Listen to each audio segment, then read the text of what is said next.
కుటుంబానికి అండగా ఉంటానంటూ వచ్చినటువంటి తెల్లవారు తాత గారు మాట్లాడే నాగర్ కర్నూలు జిల్లా కుమ్మర గ్రామంలో జరిగిన ఈ సంఘటన ప్రపంచంలో ఎక్కడ కూడా జరగకుండొచ్చు. ఇట్లా ప్రపంచంలో ఎక్కడ కూడా జరగకుండొచ్చు. ఇప్పుడు జరిగిందంటే కారణం ఇంతటితోనే లాస్ట్ టైం కాదు. ఇంకా మనం అనుకోవచ్చు ఇక్కడ అందరూ ఈ యొక్క కార్యక్రమానికి గత 3 రోజులుగా వివిధ సంఘాలు కావచ్చు, రాజకీయ పార్టీలు కావచ్చు, ప్రతి ఒక్కరికి ఈ తల్వార్ తాతగా మీ అందరికీ ధన్యవాదాలు తెలియజేస్తూ, ఈ జరిగిన సంఘటన ఆ కుమ్మర గ్రామంలో ఓ గుడికి వెళ్తే ఆ గుడిలో జరిగిన సంఘటన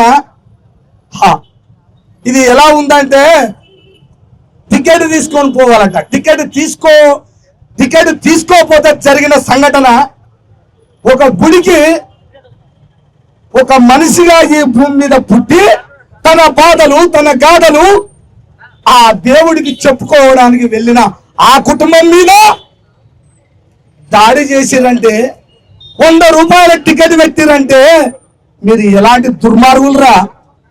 సిక్కు లేదురా? ఇదేమన్నా సినిమా టాకీస్ అనుకున్నారా? గుడి అనుకుర్రా? Cinema talkies అనుకుర్రా? 100 రూపాయలు టికెట్ పెట్టడానికి ఇవ్వకపోతే తన బాధను తన గోడును ఆ దేవుడికి ఏదో ఒక రూపంలో చెప్పుకోవడానికి పోయిన బాధితులని, ఆ కుటుంబ సభ్యులని ముఖం చూడకుండా జీర్చి తన్ని 2 నెలల పసికందును ప్రాణం తీసిన ఓ దుర్మార్గమైన రెడ్డి, ఆ గ్రామానికి చెందిన మరి తుకారాం రెడ్డి, శ్రీనివాస్ రెడ్డి అట. అయ్యా ఇంకా 4 రెడ్డిలు రట. మరి మీ పని ఇదేనా నాయన? మీ పని ఇప్పుడే కాదు, తరతరాలుగా పరంపరం జరుగుకుంటూ కొన్ని 100 సంవత్సరాల కింద ఒకనాడు నా తాతలని నా ముత్తాతలని ఎత్తి చేయించి చిత్ర హింసలు పెట్టిన కుటుంబాలు రా మీవి. ఏదో ఆ తండ్రి డాక్టర్ బాబాసాహెబ్ అంబేద్కర్ రాసిన రాజ్యాంగం వల్ల అట్లో ఇట్లో ఈ ఒంటి మీద ఈ తెల్ల చొక్కేసుకోను, ఓ కలర్ చొక్కేసుకొని బతుకుతున్నాం రా నాయన. అయినా మీ అహంకారము మీ మదిలో మీ గుండెలలో పెట్టుకొని నా ప్రజలని ఇంకా చిత్ర హింసలు పెడుతున్నారంటే మీరు ఎలాంటి అహంకారంతో ఉన్నారు ఒక్కసారి ఆలోచన చేయాలి. ముందుగా నా ప్రజలకు చెప్తున్నా, నా ప్రజలు ఎవరైతే ఉన్నారో వివిధ రాజకీయ పార్టీలల్లా నా బీసీ ఎస్సీ ఎస్టీ ప్రజలందరూ వాళ్ళు నమ్ముకొని ఏదో ఒక పార్టీ నమ్ముకొని ఆ పార్టీలలో జెండాలు మోసుకుంటూ మనం ఆ పార్టీలకు ఊడిగం చేసుకుంటూ వస్తున్నాం చూడు. అయినా మనకు సిగ్గు లేకుండా పోయింది. ఎందుకు? మనకు సిగ్గి శరము లజ్జ లేదు కాబట్టి అని మన నాడి మన సంగతి అంతా ఆ రెడ్డి రావులకు ఎప్పుడు తెలిసే ఉంటదట నాయన. అది తెలియనంత కాలం ఇది ఇప్పటికే లాస్ట్ అయిపోయిందేమో. ఇవాళ చిన్న పాప చనిపోయింది, ఇది 4 రోజులు చేస్తాం ఇక అయిపోతుంది, వీళ్ళకి న్యాయం జరుగుతుందని ఒకవేళ కలగిట కానీ నాయన ఎవరన్నా ఇది జరుగుతూనే ఉంటది. ఇది ఉంటదే, ఇంకా పెద్దవి ఉన్నాయి, చాలా జరిగేవి ఉన్నాయి. అయ్యా ఈ నాగర్ కర్నూలు ఎమ్మెల్యే ఆయన పేరేం పేరు నాయన? కుచ్చుకల్లా కర్ల కాదు, రాజేష్ రెడ్డి. ఆ రాజేష్ రెడ్డి గారికి ఈ నియోజకవర్గంలో ఉండి మా రాజేష్ రెడ్డి గారు మాకు అభివృద్ధి చేస్తారు, మా ప్రతి ఒక్క కుటుంబంలో ఉన్న సమస్యలన్నీ మా రాజేష్ రెడ్డి గారు గెలవంగానే అయిపోతాయని నమ్మి ఓట్లేసినాం చూడు. ఆ ప్రజలది 2 చేపలు వేసుకోలేదు, మాది తప్పని. ఎందుకు? నిన్ను గెలిపించినాం కదా. మా పిల్లలని తన్నిన ఏడ్చిన ప్రాణాలు తీసిన అడగలేదంటే నువ్వు ఇప్పటి వరకు ఇక్కడ స్పందించి ఈ సభ దగ్గరికి వచ్చి న్యాయం జరగలేకపోయిందంటే నీ రెడ్డిలని కాపాడుతున్నామన్నమాట. అయ్యా నాయన భయ మంచోళ్ళు మా కోసం వచ్చారు, మీ దండం పెడతా. ఎక్కడెక్కడికి వెళ్ళి వస్తున్నారు మా పోలీసులు మా అన్నలు, మీకు భయ్యా నీ దండం పెడతా. ఎక్కడ పోరు ఇల్లు ఎక్కడ పోతారా? అనుందా భయ్యా? మేము ఎక్కడ పోము, ఎవరిని ఇబ్బంది పెట్టేది లేదు, ఎవరిని ఏమనేది లేదు నాయన. ఆయన ఎవరో పెద్ద మనిషి, వీడికి వస్తాడేమో రావంటున్నాం కానీ పక్కకి రాముది చెవులే చెప్పే జోలి కాదు ఇది. చెవుల జోలి వీడికి రావాలి, వీడికి రాకపోతే కథ ఎట్లుంటుందో తెలుస్తుంది.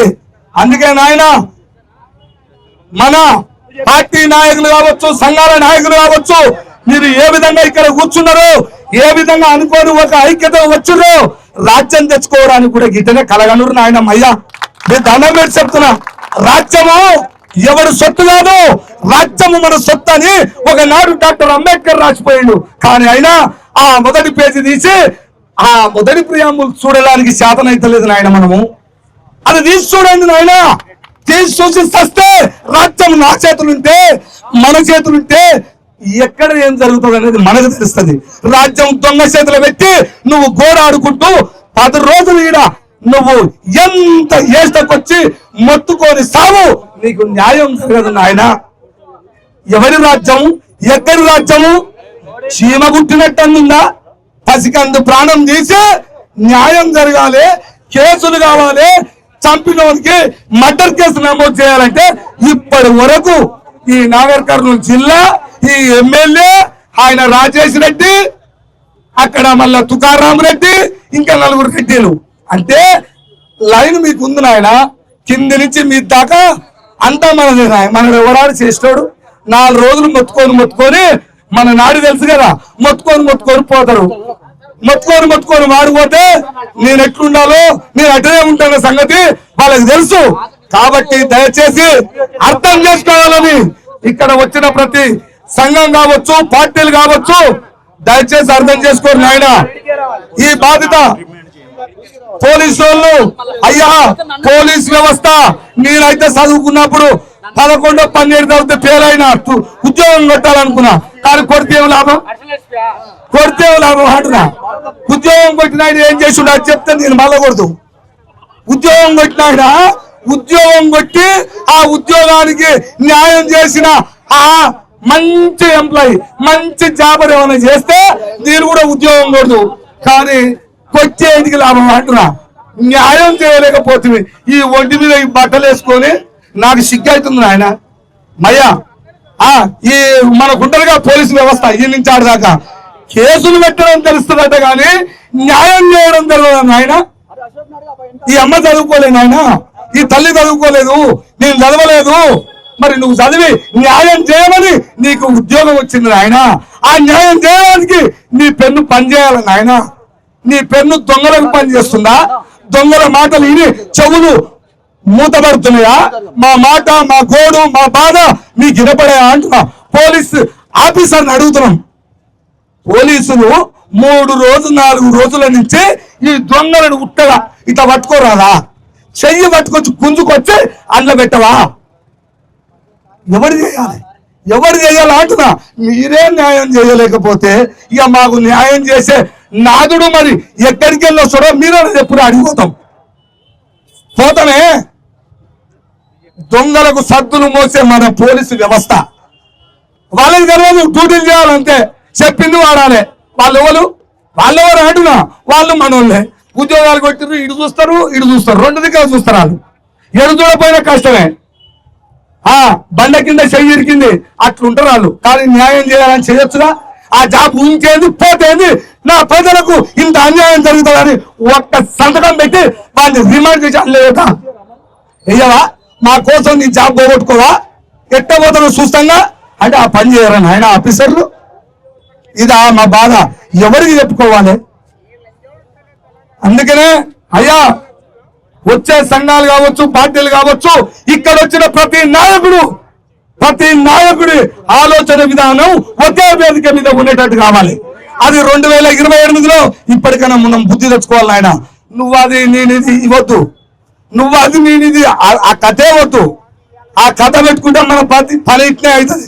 అందరం ఒకటై ఇప్పుడు వీడికి ఒకటి కాను ఒక పిలుపుతో వచ్చిర్రే, తెలుసుకొని వచ్చిర్రు, వాళ్ళు చెప్పకుండా వచ్చారు. మరి రాజ్యం కోసం చెప్పకుండా రావాలిగా. ఆయన చర్చలు జరుగుతాయిగా. ఈ రోజు ఈ కుటుంబం మీద ఆ కాంగ్రెస్ నాయకుడు దాడి చేసి చంపితే మన రాష్ట్రంలో, దేశంలో పార్టీలు ఉన్నాయి. మరి కాంగ్రెస్ రెడ్డి గారు పసిపిల్ల పానం తీస్తే బీఆర్ఎస్ రెడ్డి గారు రావచ్చుగా. బీజేపీ రెడ్డి వచ్చి మన తరపున నిలబడి అవరా నా కొడక ఎట్లా తీస్తా ఉన్నారు అడగొచ్చు. వాళ్ళు ఎందుకు అడగట్లే, ఎందుకు రారు అంటే, అయ్యా మా పార్టీలలో ఉన్న బీసీ ఎస్సీ ఎస్టీ ప్రజలారా ఏమనైతే మీరు గుద్దుకొని సాగుర్రి, మా వాళ్ళు వస్తారు మీ వాళ్ళు వస్తారు, మద్దతు ఇస్తాం పలుకుతాం పోతాం, కానీ మేము మాత్రం రావురా, మీ బతుకం తీసేరా అని చెప్తుంటే అర్థమవుతలేదు. వాళ్ళు చెప్పాలా ఎందుకు రాలే, మంచోళ్ళు మీరు, మా మీద ప్రేమ ఉంది, మీరు ఎందుకు రాలే? ఓట్లప్పుడు వచ్చేమో మా ఓట్లు గుంజుకోవడానికేమో మీకు అక్కర ఉండదు. ఈ చాకలి తల్లి ఏం చేసిందిరా, నువ్వు తెల్లగా ఉండడానికి నీ ఒంటి మీద వస్త్రం ఉండడానికి నిరంతరం ఇస్త్రీ చేసి ఆ మల్లెలోలుగా ఆ బట్టలు ఉతికి ఇప్పటికి నీ గడిలో నీ ఇంట్లో ఈ రెడ్డి గారి ఇంట్లో రావు గారి ఇంట్లో ఆ బట్టలు తెచ్చి మల్లెలోలుగా తెల్లగా చేసి ఇచ్చినందుకు ఆ పిల్లని చంపారు, ఆ పసికల్ని చంపారు. అందుకేనా పాపం దాకా సావర్రా మీరు, మీ ఇళ్లలో లేవురా. అసలు ఇక్కడ ఆ రాజేశ్వర రెడ్డికి ప్రచారం చేసి గెలిపించిన నా కొడుకుందన్నారు. ఫస్ట్ వాడిని అంతే సిగ్గొచ్చు, కానీ వాడు లంగ కూతలు కూసి లంగ వ్యవహారం చేసి ఏమనుకుంటావు మా రాజేశ్వర రెడ్డి అంటే అని వాడు కూతలు కూసిపోతే వాడి మాటలు నమ్మి లంగ మాటలు నమ్మి వాడి ఓట్లేస్తే వాడు అంతా ఒకటై మూసుకొని వెళ్ళిపోయినాడు. ఈ సంగతి తెలుసా నాయన? అన్ని ఉంటాయి దొంగ కథలు, దొంగలు ఏడు ఉండాలో గానే ఉంటారు. దొంగల వల్ల మనం నాశనం అయిపోతున్నాం నాయన. న్యాయం ఏదో అంటున్నా, అడుగుతోంది మనుషులు గారా, వీళ్ళు పార్టీల నాయకులు గారా, లేకపోతే వీళ్ళకి తెలివి లేదా? మరి ఎందుకు వీళ్ళు అడిగిన మాట మీకు అక్కర వస్తలేదు చెప్పండి? ఎమ్మెల్యేకి ఎందుకు వినబడతలేదు? ఒక జిల్లా కలెక్టర్కి ఎందుకు వినబడతలేదు అంటున్నా. నేను చెప్తున్నా, మనమంతా ఎక్కడో తప్పిదారి తగ్గుతున్నట్టు కొడుతుంది, తగ్గొద్దని కోరుతున్నా. ఇక్కడ ఈ కుటుంబ సభ్యులందరికీ తర్వాత టీవీ ఎప్పుడు అండగానే ఉంటుంది.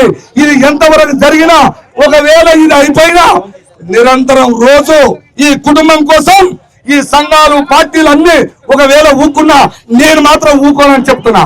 ఈ తర్వాత అండగా ఉంటుందని తెలియజేస్తూ నాకు అవకాశం ఇచ్చిన ప్రతి ఒక్కరికి ధన్యవాదాలు తెలియజేస్తున్నాను.